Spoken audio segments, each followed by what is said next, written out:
if I get over too Gotcha. much. Right. Gotcha. What I had was, as one of us child, got what's called combat energy. And it's a warrior state of mind where, you know, we're either gonna become fighters, we're gonna become military, we're gonna become world leaders, we're gonna become something. It's a force that nobody can stop. And I see it in kids every day.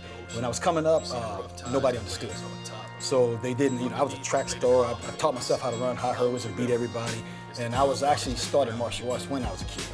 But my first experience with martial arts was a life and death situation where some older guys, my brother was, I think, 12, I was 10, and I used to carry little nunchucks around. He got into it with some older guys, and they were about to do something that was going to take him out.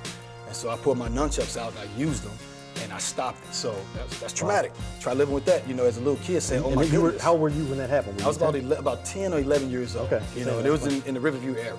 You know, a lot of little crazy stuff used to happen out there just on the playground. So I realized these martial arts is for real. I have to know how to use this to save life, because, you know, this may happen later.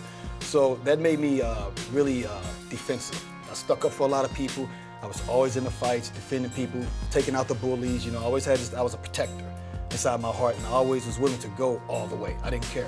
You know, if they pulled weapons, then let's go. I would go straight for them. And luckily, that's why I got a strong belief in God, because I should have been taken out many times, you know, really? And I didn't. You know, I said that, and that's the only reason I didn't. Something was there protecting me, because I was too stupid to be making it out myself. So, yeah, it ended up leading me because of my, you know, the misunderstanding of what combat energy is. I wasn't a bad kid, but teachers, you know, principals, got suspended, you get expelled, all these things, because I was a warrior. And I needed warrior training, I needed warrior, you know, conditioning, I need to be with warriors, and that wasn't around.